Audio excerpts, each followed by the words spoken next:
Bismillahirrahmanirrahim. Alhamdulillah rabbil alamin. Wassalatu wassalamu ala nabiyyina Muhammadin wa ala alihi wa sahbihi ajmain. Allahumma taqabbal minna siyamana, taqabbal minna salatana wa qiyamana wa ruku'ana wa sujudana. Taqabbal minna tilawatana, taqabbal minna innaka antas samiul alim. Wa tub alaina innaka antat tawwabur rahim. Allahumma innaka afuwun tuhibbul afwa fa'fu anna. Allahumma innaka afuwun tuhibbul afwa fa'fu anna. Allahumma innaka afuwun tuhibbul afwa fa'fu anna. Jamaah rahimakumullah, tidak terasa kita sudah memasuki Ashrul Awakhir, 10 hari yang terakhir di bulan suci Ramadan ini. Maka kita perlu mengingat kembali bagaimana Rasulullah Shallallahu Alaihi Wasallam sebagai panutan kita, sebagai uswatun hasanah, menjalani hari-hari terakhir di bulan Ramadan ini. Maka dikabarkan dari Aisyah radhiyallahu anha, beliau menyampaikan kepada kita, kana Nabi Shallallahu Alaihi Wasallam yajtahidu fil ashril awakhir ma la yajtahidu fi ghairihi. Nabi Shallallahu Alaihi Wasallam itu sangat bersungguh-sungguh di 10 hari yang terakhir, melebihi kesungguhan beribadah di hari-hari selain 10 hari terakhir Ramadan itu. Ini secara umum. Kemudian juga informasi lain dari Aisyah radhiyallahu anha, ketika memasuki bulan 10 hari terakhir, maka Rasulullah itu syadda mi'zarahu, mengikat erat-erat sarungnya, kemudian juga ahya lailahu, menghidupkan malam harinya, wa iqadha ahlahu, dan membangunkan keluarganya. Tidak hanya sendirian, tapi keluarganya diajak. Dan memang dalam hadis yang lain Rasulullah SAW bersabda, itu ada 3 hadis yang ini bertingkat. Man shoma Ramadan imanan wahtisaban ghufira lahu ma taqaddama min dzambi. Barang siapa yang puasa di bulan Ramadan atas dasar keimanan dan harapan mendapatkan balasan, maka dosa-dosanya yang sebelumnya diampuni. Ini umum, man shoma Ramadan. Hadis yang berikutnya, man qoma Ramadan imanan wahtisaban ghufira lahu ma taqaddama min dzambi. Barang siapa yang berdiri di bulan Ramadan, umum, maka dosa-dosa sebelumnya diampuni. Nah, yang ketiga adalah man qoma lailatal qadri imanan wahtisaban ghufira lahu ma taqaddama min dzambi. Barang siapa yang berdiri di malam Al-Qadar, maka akan diampuni dosa-dosa sebelumnya. Ini secara bertahap menunjukkan bagaimana semangat yang harus dimiliki oleh hamba-hamba Allah yang beriman saat menjelang akhir Ramadan, justru bertambah kesungguhannya, bertambah ikhtiarnya. Persis seperti orang yang sedang berlomba, ya, di depannya sudah ada garis finish, ya, yang namanya jiwa pemenang itu, dia menambah kekuatannya, menambah kecepatannya, menghabiskan semua sisa energinya. Ya, meskipun dia tidak juara 1, itu adalah jiwa pemenang. Tapi kalau yang kalah, dia merasa sudah habis dan bahkan mungkin berhenti. Kita pernah melihat ada seorang atlet yang dia sudah ketinggalan ketika lomba lari itu. Yang lain sudah mencapai garis finish. Dia ketinggalan jauh, hujan gitu. Tapi dia menyelesaikan perlombaannya itu.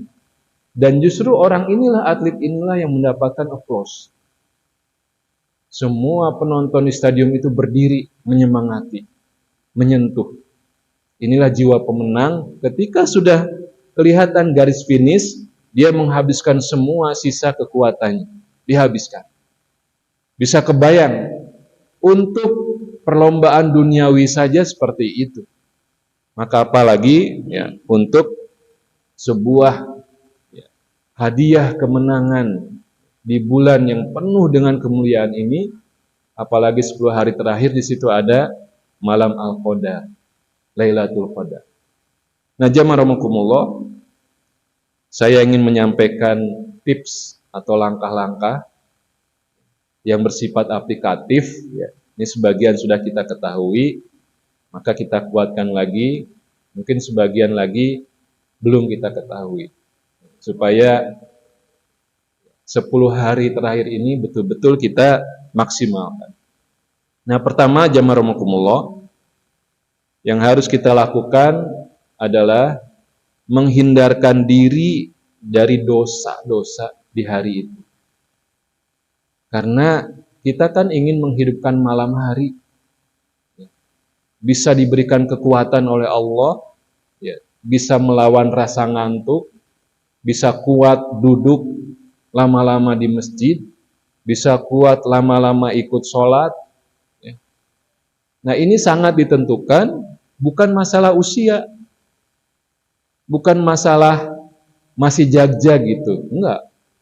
Tapi masalah kekuatan jiwa yang itu dikuatkan oleh berbagai macam amal soleh dan kemudian terhindar dari kelemahan-kelemahan yang disebabkan oleh amal salah atau maksiat atau dosa. Hal jazaul ihsan illal ihsan. Kebaikan itu balasannya membuka pintu kebaikan yang lain. Berlaku sebaliknya, dosa maksiat itu akan melemahkan ketaatan. Adalah Al-Imam Syafi'i rahimahullah. Ketika beliau syaqau ila Waqi, mengadukan curhat kepada sang gurunya Imam Waqi tentang apa? Su'il hifdzi. Hari ini saya merasa ketika menghafal itu susah. Ini Imam Syafi'i ya. Yang beliau itu sudah hafal Quran semenjak usia 9 tahun. Tapi masih menghafal gitu. Dan dia menyampaikan, hari ini kok saya perasaan kekuatan menghafalnya itu berkurang. Kemudian diadukan kepada gurunya Imam Waqi. Maka nasihatnya adalah jauhilah maksiat. Dan Imam Syafi'i ingat bahwa sebelumnya beliau melihat tanpa sengaja betis perempuan yang tersingkap. Gak sengaja. Itu saja membuat hafalannya berubah. Dahsyat. Jadi ketika di hari itu seseorang yang menjaga ya, dirinya dari berbagai macam dosa dan kemaksiatan, maka dia akan dimudahkan oleh Allah. Jiwa yang bersih itu juga akan menyambut kebersihan-kebersihan dari suatu amal. Dia akan gampang untuk ya, datang ke masjid, sholat wajib berjamaah, kemudian juga tilawah, intizor, menunggu waktu sholat. Kemudian nanti malamnya dibantu oleh Allah untuk bangun. Meskipun pasang alarm, ya, bisa jadi bangunnya sebelum alarm bunyi. Bukan kebalikan ya. Alarm sudah bunyi, ya tetap aja tidur ya. Tapi jiwa yang bersih itu dia sudah otomatis. Ada alarm kebaikan yang kemudian dia akan lakukan lagi. Nah, inilah yang pertama, menghindarkan diri dari dosa di hari itu. Dosa pandangan, dosa lisan, ucapan, dosa pendengaran, semuanya. Yang kedua, jamaah rahimakumullah, tidak banyak ngobrol di malam hari. Nah, kita memang budaya timur itu seneng yang ngobrol, basa-basi, bercanda. Nah, khusus di 10 malam yang terakhir ini, ya, usahakan kurangi obrolan-obrolan. Kalau bisa sudah mojok aja di mana, di sebelah mana di masjid. Karena kalau banyak ngobrol itu bisa terjatuh kepada obrolan yang basa-basi, kurang bermanfaat. Atau juga bisa gaya kita kan suka bercanda, ya, terpleset aja dalam candaan. Nggak kerasa, mungkin ada konten dari candaan kita itu yang menyakiti orang lain, ngagibah gitu ya, nggak kerasa. Makanya ini perlu dilakukan.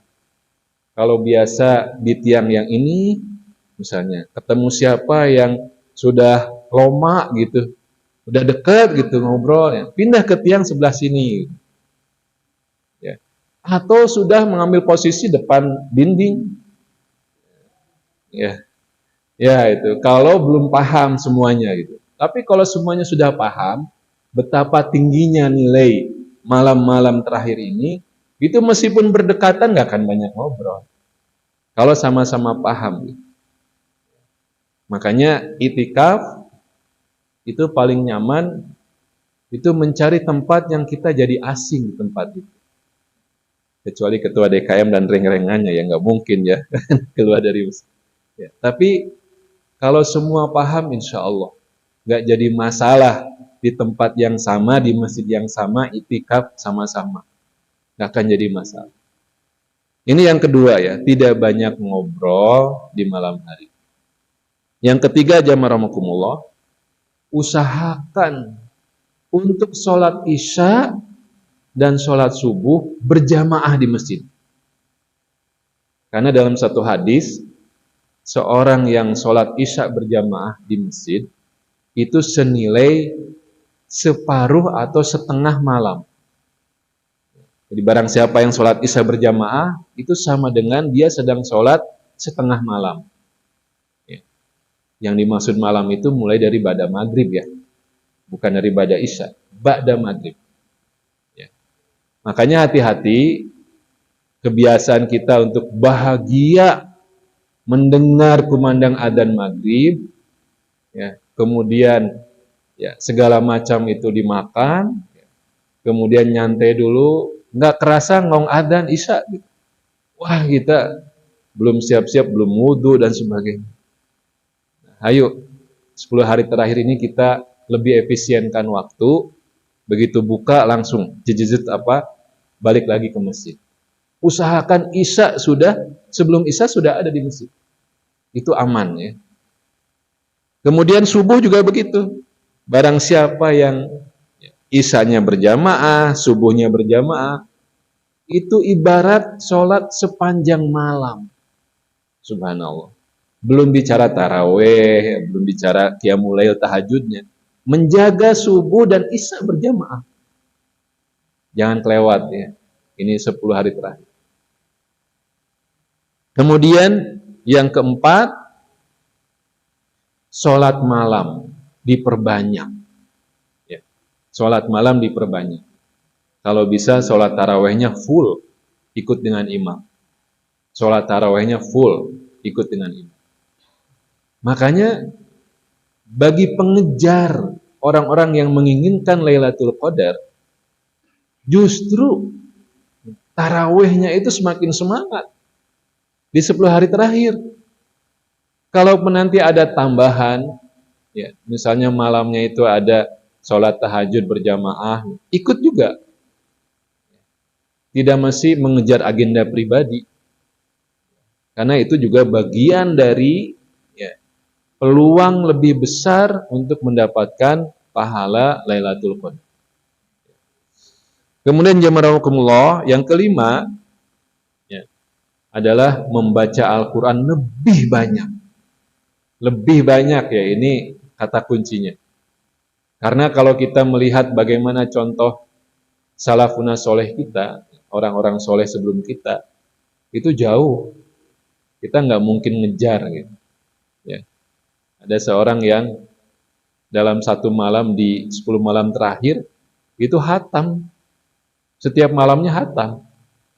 Setiap malam hatam 30 juz, bukan juz 30. 30 juz itu. Itu kan di luar nurul ya. Di luar nalar ya. Gimana itu? Makanya kata kuncinya adalah lebih banyak lagi baca Quran. Baca Quran, baca Quran, baca Quran. Jadi kalau biasanya di luar 10 terakhir itu dapat 1 juz gitu ya. Nah justru yang terakhir itu harus lebih banyak.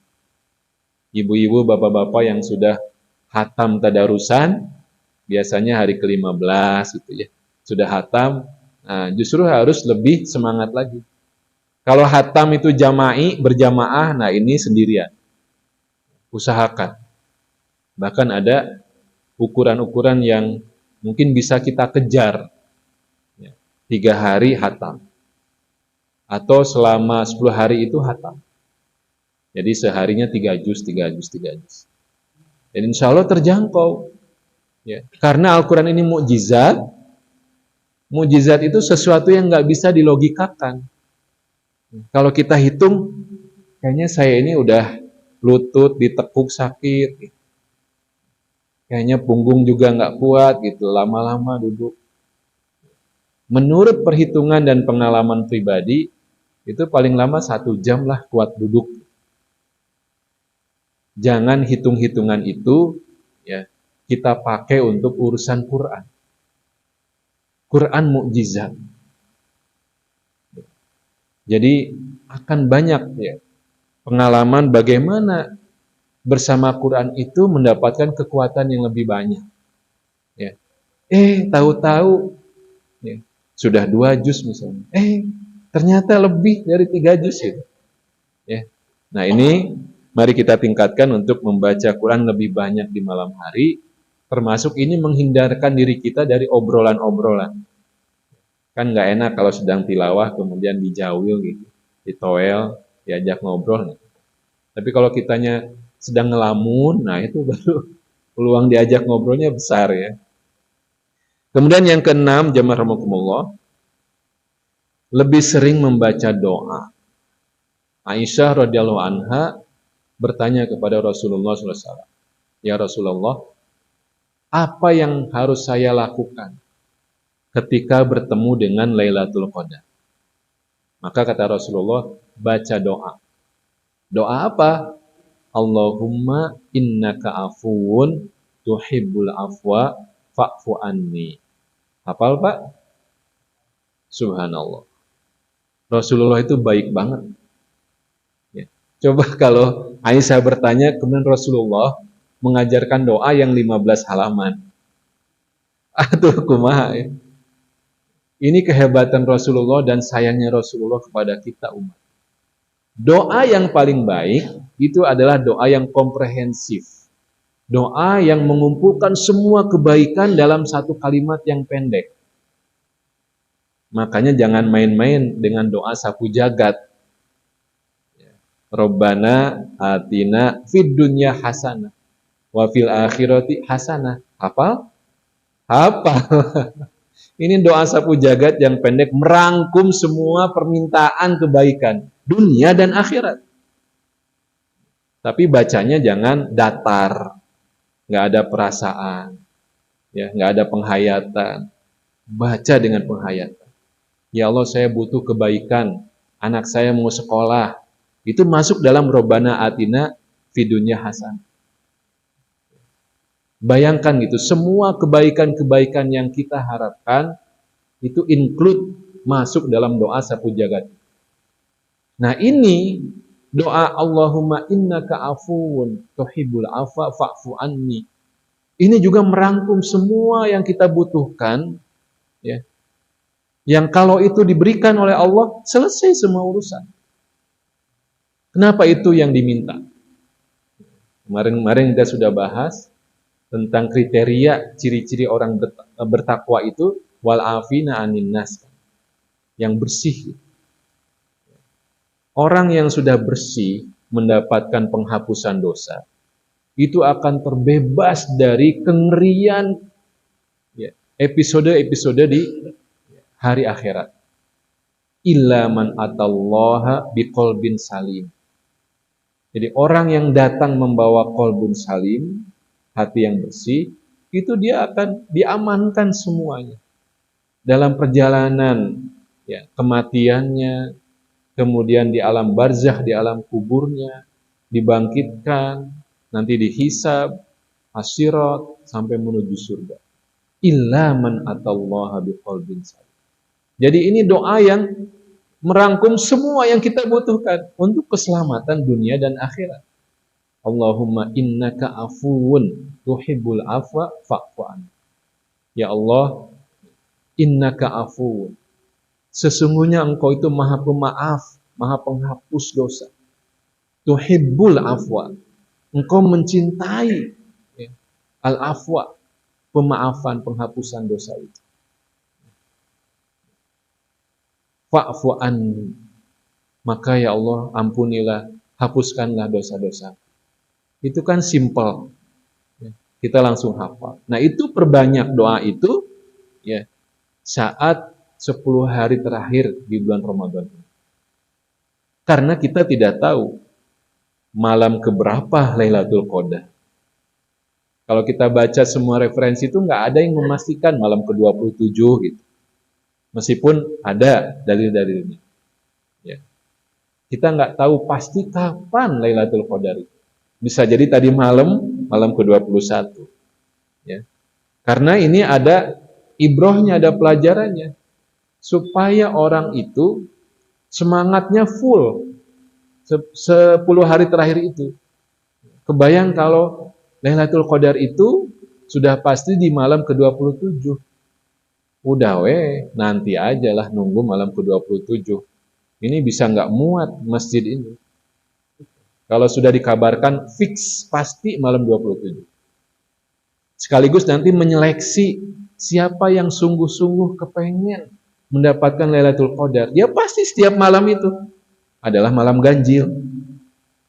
Pasti setiap malam bagi dia adalah malam ganjil. Nggak ada ganjil genap. Namun ganjil penuh masjidnya. Mun genap sama penuh. Ya. Jadi semua malam ganjil. Kan kalau yang sudah memulai sehari sebelumnya sekarang genap. Ya, bagi kita ganjil ya kan begitu. Nah itu jamaah rahimakumullah. Kemudian yang ketujuh, ya, selalu berdoa dan berzikir dalam setiap gerakan, setiap momen. Kita di siang hari kan beraktivitas. Nah itu iringi dengan zikir-zikir. Apakah setiap langkah sendirian kita baca subhanallah, walhamdulillah, wala ilaha illallah, Allahu akbar. Atau nanti ingat kepada baginda Rasulullah Shallallahu Alaihi Wasallam, kita baca sholawat. Allahumma sholli ala Sayyidina Muhammad wa ala ali Sayyidina Muhammad. Baca itu. Pokoknya setiap waktu ketika kita sadar, upayakan itu diisi dengan zikir dan doa. Kalau kita nggak hafal doa-doa yang terkait dengan momen ya, sedang bercermin, naunya doa nak, ya udah pokoknya mah zikir mutlak aja, bebas aja gitu. Ya. Mau keluar rumah apa ya doanya, mau pakai baju apa doanya lupa. Padahal kan itu lengkap. Rasulullah SAW mengajarkan semua itu ada doa-doanya. Tapi kalau kita lupa, ya udah zikir yang mutlak saja. Tasbih, tahmid, takbir, tahlil, ya, itu yang kita baca. Kemudian berikutnya yang ke-8 adalah meningkatkan atau memperbanyak sujud. Sujud ini kan momen ketika Allah itu sangat dekat dengan hambanya. Ketika hamba itu menundukkan, menempelkan jidatnya di bumi, itu kan sedang posisi paling rendah. Bukan paling rendah, Ustaz, kan tidur paling rendah. Enggak. Sujud paling rendah itu, posisi paling rendah. Kalau tidur kan jidatnya di mana? Tidak di bumi kan jidatnya kalau tidur kan. Kalau sujud, jidatnya nempel di bumi. Itu posisi paling rendah. Dan Allah sangat dekat saat hambanya itu sedang bersujud. Ya ada juga yang menjelaskan perbanyak sujud ini memperlama sujud. memperlama sujud. Jadi yang biasanya itu 3 detik selesai. Baca doa-doa aja. Nggak hafal, ya udah yang tadi yang sapu jagat. Ya. Atau juga dengan Allahumma innaka afuwun tuhibbul afwa fa'fu anni. Itu perbanyak aja saat sujud. Ya. Jadi menunjukkan kita butuhnya banget pisan kepada Allah. Perbanyak, perlama sujud. Yang ke-9 ya, adalah perbanyak sedekah. Subhanallah. Di surat As-Sajdah, surat ke-32, ayat 16. Tatajafa junubuhum anil madaji'. Ya. Mereka itu menjauhkan lambungnya, ya. Tatajafa junubuhum, menjauhkan lambungnya anil madaji', dari tempat tidur. Ngapain? Yada'una rabbahum khaufan wa tama'an. Mereka berdoa kepada Tuhannya dengan rasa takut dan penuh harap. Jadi sholat di sini maksudnya. Kemudian wa mimma razaqnahum yunfikun. Dan dari sebagian rizki yang kami berikan, mereka selalu yunfikun, berinfak. Ayat ini umum. Ayat ini umum. Di luar Ramadan juga berlaku ayat ini. Apalagi ya, saat Ramadan, apalagi di 10 hari terakhir bulan Ramadan. Yang di situ ada Lailatul Qadar. Di situ adalah garis finishnya. Maka semangat sedekah ini harus kita tingkatkan. Apakah yang tadinya biasanya bersedekah sepekan sekali itu 1 juta misalnya, itu dipecah supaya jadi setiap hari. Dibagi ke setiap hari di 10 hari terakhir itu. Ya, hari ke-21 1.000.000, hari ke-22 1.000.000. Jadi itu maksudnya dipecah itu jadi anakan gitu. Bukan diperkecil, dibagi ya. Tapi kalau mau dibagi juga boleh. Ya. Intinya setiap hari ada sedekah. Dan Rasulullah itu mencontohkan ajwada. Rasulullah itu jadi manusia yang ajwada. Lebih baik daripada udara. Kebaikan Rasulullah di 10 hari terakhir itu lebih baik daripada udara. Kita akan mendapatkan kenikmatan bernafas itu ya, setiap sepersekian detik kita ngarenghap bernafas, itu kenikmatan dari udara. Nah Rasulullah itu berehannya itu, baiknya itu melebihi kebaikan udara. Nah, kita juga harus mencontoh semangat untuk lebih banyaknya lagi bersedekah. Ya. Kemudian yang terakhir, jamaah rahimakumullah, yang ke-10 adalah sempatkanlah beristighfar menjelang sahur. Menjelang sahur. Meskipun sudah rangkaian ibadah ya, taraweh, tahajud, tilawah di malam hari itu, tapi ada waktu yang khusus disebutkan, itu waktu yang paling baiknya adalah istighfar. Wabil ashari hum yastaghfirun. Di surat Ad-Dariyat. Wabil ashar. Ya, itu di waktu sahur. Hum, mereka, yastaghfirun. Memakai fi'il mudhari berarti sekarang dan selanjutnya, continue. Jadi 5 menit, 10 menit, menjelang subuh atau sebelum sahur, itu sempatkan untuk membaca istighfar. Berdoa kepada Allah, ya beristighfar kepada Allah. Ini kadang-kadang kita lupa gitu. Karena merasa sudah berjuang malam, ya sepanjang malam sampai menjelang sahur, lupa untuk beristighfar. Padahal ini adalah kesempatan terbaik. Nah, demikianlah jamaah rahimakumullah, ya apa yang bisa kita sampaikan sebagai sebuah tips, langkah-langkah untuk memaksimalkan 10 hari terakhir ini. Semoga Allah mengkaruniakan kepada kita semua Lailatul Qadar. Amin amin ya rabbal alamin. Assalamualaikum warahmatullahi wabarakatuh.